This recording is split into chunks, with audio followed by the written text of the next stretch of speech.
right, Angel Rodriguez. Again, you've been boxing since you were a little kid. You mentioned back at Ray's gym. Tell us about that. How you got started? Yeah, like I said, I got started by about 12 years old, and I was on and off, and I got about 7 amateur fights with Ray. And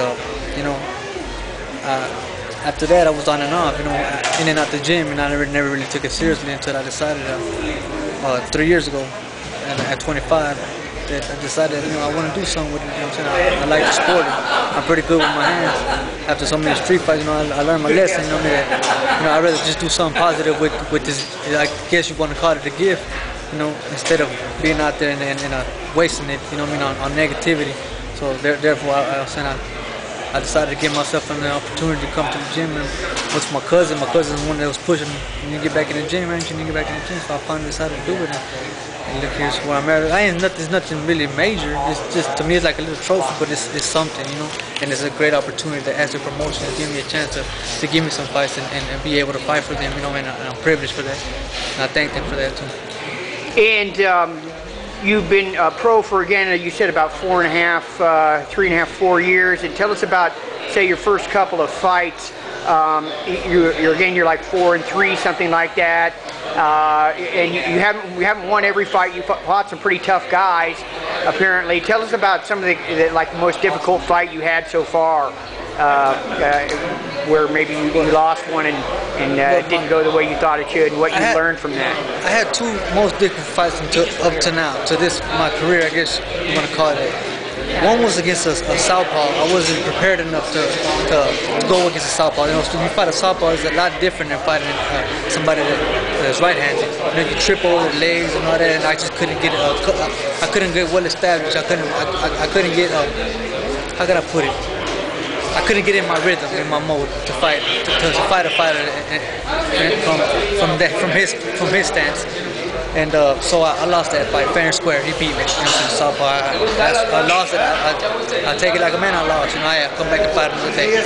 And my second fight, the one that I had, they stopped that fight in the 3rd round, and I blame that on myself and only me because I didn't train properly for that. Like I said, I took it serious, but I didn't. I was doing it just to stay in the gym, not to do something with it. And then. After that fight, I decided, I don't want to go out like that. I'm not getting any younger, and I want to do something. Like I said, like I mentioned before, I came in to do it and not be lazy, and that's what happened. It was like an eye opener to me. It was a lesson to me. So I decided to take it seriously this time. So that's huge. And then your last fight you had, you were fighting Pallone, and on paper it would have appeared that you are maybe the underdog on that. He was undefeated and had only a draw. And tell us about what happened in that fight. You ended up catching him toward the end. What was that again?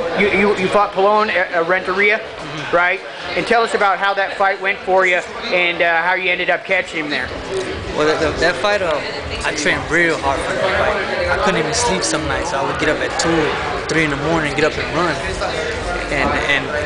And when Ray Ontiveros told me it's going to be a Texas title fight, I was so nervous that was the reason why some nights I couldn't sleep. I would lose sleep on that. But then again, that motivated me, that pushed me to want to train even harder. And in the fight, I felt real confident because I know what I can do when I train properly. So the day of the fight came, I went out to the 1st round and felt him out, see what he had, and he was quick. Everybody said that he was fast, and he really was. And he's a great boxer. He was moving, but I was so hungry for that fight, and I still am to this day. I'm still hungry because I want to do something, like I said, with this sport, with this thing. I'm going to take it as far as I can. And I just really didn't feel like he could hurt me. So therefore, I just decided. He kept he grabbed me a lot. He kept moving a lot. And that kind of, it didn't get under my skin. But I said, I know if I catch him, I had dropped him one time in the 4th, and I was trying to finish him.